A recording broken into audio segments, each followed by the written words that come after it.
Lalu seberapa besar peluang Indonesia di U23 lolos grup A dan mengalahkan Australia di Piala Asia U23? Untuk membahasnya kita telah terhubung dengan pengamat sepak bola Erwin Fitriansyah, pemerhati sepak bola Effendi Ghazali. Nanti juga akan terhubung dengan kami manajer Timnas U23 Kombes Pol Sumarji. Saya ke pengamat sepak bola terlebih dahulu. Mas Erwin, seberapa besar sih peluang Indonesia nanti malam? Ini Mas Ege ada di sana ya kayaknya ya? Iya, saya sedang ada pas di depan lapangan Abdullah bin Khalifa di Duail, dan ini para maskot kejuaraan ini bersama dengan masyarakat Indonesia. Oke, sebelum saya ke Mas Erwin. Siap-siap berbondong-bondong ke dalam stadion. Ayo dong, ayo nyanyi dong. Baik. Ya, ya. Mana-mana saya ingin dengar. Silakan. Baik, sebelum saya ke Mas Erwin, saya ingin ke Bang Ege dulu. Bang Ege, boleh diceritakan dulu seperti apa suasana di sana? Kami juga mendengar kabar bahwa KBRI di sana membeli ratusan kursi ya. Yatin, ini siapa? Ya, Erwin dan para pemirsa, diperkirakan ya ribuan ya. Kemarin itu sekitar 3 ribuan. Dan sekarang di sini saya sudah menjadi keluarga bagi Ultras Garuda dan seluruh pendukung Indonesia di sini. Bahkan lihat ini ya, anak-anaknya semua juga ya penuh semangat bersama-sama dengan saya. Memang kami sempat bersedih karena kalah 0-2 pada pertandingan pertama, dan semua kita hafal nama Nasrullah Kabirov ya. Dan tapi pada sore hari ini sebagian besar masyarakat Indonesia yang di sini tetap setia. Hampir semuanya akan tetap datang dan punya keyakinan, ini dari segi supporter loh Erwin, punya keyakinan bahwa minimal kita dapat poin supaya masih bisa bertarung sekali lagi nih ya waktu lawan Yordania tanggal 21 nantinya gitu. Gitu. Baik, saya ke Pak Erwin. Pak Erwin, seberapa besar sih peluang Indonesia nanti malam mengingat memang Australia bisa dibilang dalam tanda kutip lebih senior ya di Piala Asia U23? Nah, saya ini Baik, Mas Erwin masih di mute, boleh di unmute dulu? Ya, kalau melihat di pertandingan pertama menghadapi tuan rumah Qatar, sebenarnya Indonesia itu kan nggak dalam posisi yang benar-benar terdominasi gitu ya. Hanya saja memang Indonesia kurang bisa secara efektif untuk memanfaatkan peluang, menciptakan peluang dan menyelesaikan peluang itu untuk menjadi gol. Ditambah lagi beberapa keputusan yang dianggap kontroversial dari wasit yang dianggap menguntungkan tuan rumah. Tapi menghadapi Australia, yang penting adalah pemain-pemain Indonesia U23 ini lain dengan tim senior gitu ya. Pemain-pemain U23 kalau menurut saya masih dalam kelompok umur, masih dalam usia yang junior, sehingga mungkin kita harus tetap bersemangat, tetap memelihara motivasi karena gap yang terjadi belum besar ketika menghadapi tim senior menghadapi tim senior. Jadi selama pertandingan belum dimulai, saya menganggap dan para pemain, saya berharap juga para pemain menganggap bahwa Indonesia dan Australia memiliki peluang yang sama untuk mendapatkan poin ataupun menang gitu. Baik, ini karena Bang Ege sebentar lagi kayaknya mau masuk, saya kembali ke Bang Ege dulu yang berada di sana. Bang Ege, kan Coach Shin Tae-yong sendiri kemarin sempat menyebut bahwa ini anak buahnya banyak yang drop mentalnya karena di pertandingan sebelumnya yang dianggap ada kejadian tidak mengenakan di lapangan. Sejauh ini apa upaya Bang Ege dan rekan-rekan berada di sana untuk menaikkan kembali semangat Garuda Muda Indonesia? Oh iya, seluruh masyarakat Indonesia yang ada di sini, Ultras Garuda dan seluruh warga negara kita Garuda, itu sepenuhnya selalu mengatakan bahwa kita tetap mendukung, dan kami yakin ya sudah mengirim pesan kepada teman-teman di hotelnya bahwa ya itu memang suatu dalam tanda petik kejadian yang tidak enak ya dengan wasit, tetapi kali ini kita tetap mendukung dan ya sudah harus tetap bangkit gitu, karena kita yakin bahwa ini Erwin ternyata wasit yang mimpin pertandingan ini juga agak saya punya pengalaman kurang baik nih dengan wasit ini ya. Kenapa, Majid Bang Ege? Al-Sembrani ini. Ya, ini dari Arab Saudi kalau saya nggak keliru, Majid Al-Sembrani ini pernah pada waktu itu ya, wah, Wah, ya. luar biasa. Ya, ini ada ibu-ibu yang sudah mencat wajahnya ya.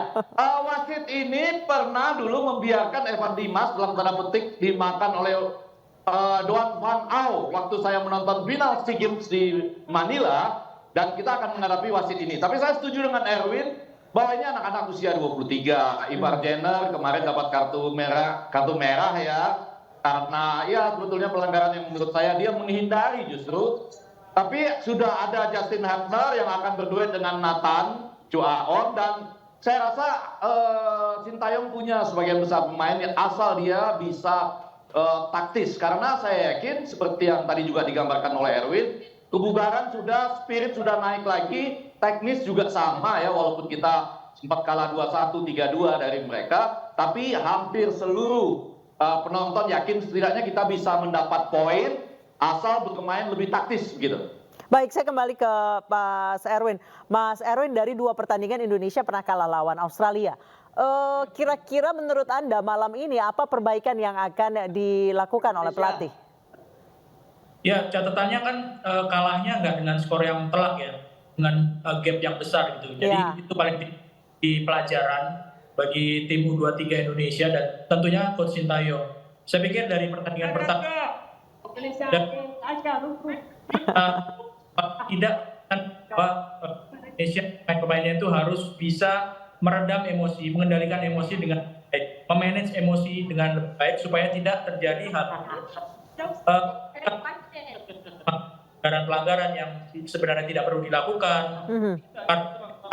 terima kartu merah karena pelanggaran yang sebenarnya tidak perlu dilakukan, seperti yang dilakukan oleh Ramadan Sananta, itu kan harus benar-benar dihindari karena sekali lagi di pertandingan pertama Indonesia kebobolan 2 gol lewat bola mati, awalnya dari pelanggaran. Jadi itu pelajaran harus benar-benar dicamkan bahwa harus dihindari sambil memperbaiki eksekusi ataupun membuat peluang yang lebih banyak dan harus bisa lebih efektif untuk diselesaikan menjadi. Baik, Mas Erwin, Bang Egy, kita harus jeda terlebih dahulu. Nanti kita akan membahas apakah Indonesia bermain ofensif atau sebaiknya defensif saja lawan Australia. Kita akan bahas usai jeda, tetap di iNewsroom. Baik, kami kembali bergabung dengan Mas Erwin dan Bang Egy. Ini kayaknya udah di dalam ya, Bang Effendi Ghazali. Silakan diceritakan dulu. Bang, ini lapangannya ya yang sebentar lagi akan mulai, dan inilah Indonesia di dalam stadion. Kalau saya berada di sekitar sana, pasti nggak kedengaran saya ngomong apa. Ini Anda lihat, hampir setengah stadion ini adalah penonton Indonesia. Luar biasa sekali. Kita ikut berdoa di sini, Bang Ege. Semoga pemain Indonesia di sana diberikan kekuatan lebih ya, mentalnya juga dikuatkan ya. Baik, kita kembali ke Mas Erwin. Mas Erwin, sejauh ini untuk line up pemain seperti apa? Karena ada Justin Hubner yang baru masuk. Ya, Justin Hubner itu kan sebetulnya datang pas di hari pertandingan ya. Jadi belum tahu apakah dia bisa langsung fit, bisa langsung tampil dengan normal. Nah, itu yang tahu Coach Sintayong. Tapi yang jelas Jenner nggak bisa main karena terkena kartu merah. Kalau Justin main langsung, itu merupakan sebuah pengganti yang benar dibutuhkan oleh tim Indonesia saat ini. Karena di tengah peran dari Ivar sangat penting, dan posisinya kalau digantikan oleh Justin, ya memang sama, ya gelandang tengah. Posisi natural Justin itu sebenarnya juga di situ. Baik, Mas Erwin, kalau untuk Hoki Caraka sampai saat ini masih jadi cadangan, itu sebenarnya apa yang jadi pertimbangan Coach Sintayong? Yang pertama soal kesiapan pasti. Sekali lagi yang tahu siapa yang paling dibutuhkan dalam tim adalah Coach Sintayong. Tapi kalau dari pertandingan pertama, Rafael Struijk sebetulnya yang posisinya sama dengan Hoki Caraka. Itu punya peran yang cukup besar di lini depan gitu ya. Meskipun belum bisa mencetak gol. Satu tendangannya terkena tiang waktu menghadapi Qatar. Hoki punya peluang yang besar kalau misalnya ada pergantian di lini depan, karena pasti tidak bisa menampilkan Ramadan Sananta yang terkena kartu merah. Posisinya sama, kurang lebih sama. Rafael, Ramadan Sananta, dan Ruki Caraka. Ramadan misalnya ada pergantian di lini depan, Caraka yang masuk. Oh, ini udah mulai ya. Kita boleh saksikan dikit dulu di sana mumpung Mas Ege masih tergabung bersama kami. Baik, Mas Ege boleh dibuka audionya Mas Ege supaya kami bisa mendengar.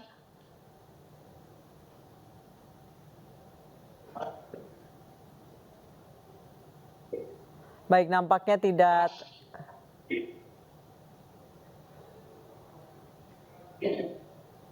Baik, saat ini Mas Ege, lagu Indonesia Raya tengah dikumandangkan ya rupanya.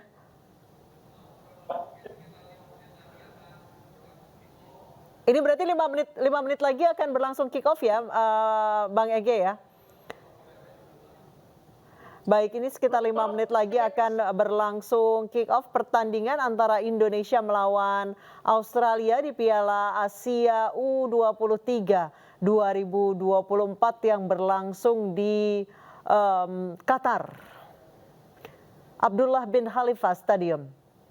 Baik, sambil menunggu Bang Effendi Ghazali kembali mendengar suara saya kembali ke Mas Erwin. Mas Erwin, tadi kami dengan Bang Ege saya membahas soal mental pemain Indonesia setelah down memang di pertandingan sebelumnya.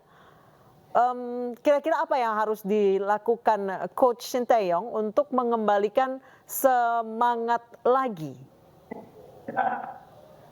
Yang harus diingat adalah peluang belum habis karena di grup ini hanya Qatar yang bisa memetik poin penuh di pertandingan pertama. Yordania, Australia yang akan dihadapi di pertandingan ini, dan Yordania yang dihadapi di pertandingan terakhir itu baru mendapat satu, hanya selisih satu saja dengan Indonesia. Jadi kalau misalnya kita berharap Indonesia bisa menang menghadapi Australia, poinnya akan 3, akan lebih besar dibandingkan dengan Australia gitu. Jadi peluangnya masih sama besar kalau menurut saya, meskipun poinnya sekarang masih tertinggal 1. Jadi itu yang harus diingat, bahwa peluang belum tertutup, masih sangat besar gitu ya. Tapi memang peluang dengan lebih keras, karena menurut saya Australia dan Yordania adalah bukan tim yang lebih lemah dibandingkan dengan tim Qatar yang sudah menang 2-0 Indonesia. Baik, saya kembali ke Bang Ege. Bang Ege, saya ingin lihat ambience-nya seperti apa di sana. Apakah ini harap-harap cemas atau lempeng aja optimis, Bang Ege? Bang Ege, masih di mute kayaknya, Bang. Tentang lagu kebangsaan sebentar. Oke. Oh, sedang masih. Lagu kebangsaan Australia. Oh, baik. Baik, masih lagu kebangsaan Australia kita. Bentar, ya baik, saya ke Mas Erwin dulu. Mas Erwin, untuk malam ini balik lagi ke pertanyaan saya di awal. Peluangnya bagaimana? Lolos, setengahnya untuk lolos lah, bagaimana? Indonesia harus melihat step by step ya. Kalau dari PSSI kan targetnya bisa ke semifinal, tapi setelah pertandingan lawan Qatar, baiknya untuk melihat step by step, menghadapi Australia dulu, lalu menghadapi Yordania. Kalau kalian menang lawan Australia, kita mendapatkan peluang yang terbuka ketika menghadapi Yordania untuk bisa lolos dari grup.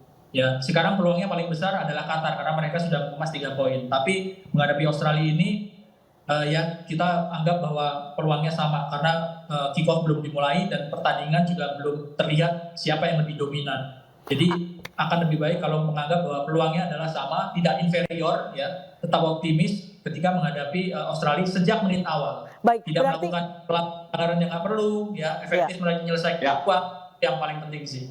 Baik, Bang Ege terakhir. Boleh diceritakan situasi di sana seperti apa? Bang Ege silakan. Ya, halo. Iya, silakan Bang Ege. Seperti apa suasana terkini di sana jelang kick off? Mungkin hanya tinggal 2 menit lagi. Baik, Bang Ege, audionya boleh dibuka? Ya, halo. Iya, silakan Bang Ege.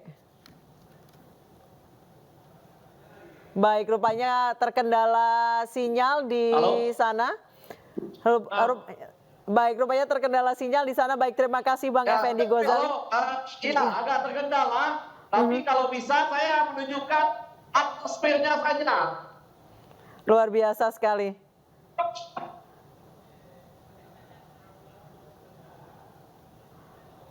Baik, luar biasa sekali. Terima kasih banyak Bang Effendi Ghazali setelah menyempatkan waktu bersama kami di tengah menonton pertandingan. Terima kasih juga Mas Erwin telah bergabung bersama kami di iNewsroom. Sehat selalu Mas Erwin, Bang Effendi Ghazali. Dan pemirsa, usai sudah jumpa kita di iNewsroom hari ini. Mewakili teman-teman yang bertugas, saya Anisha Dasuki pamit, selamat malam, sampai jumpa.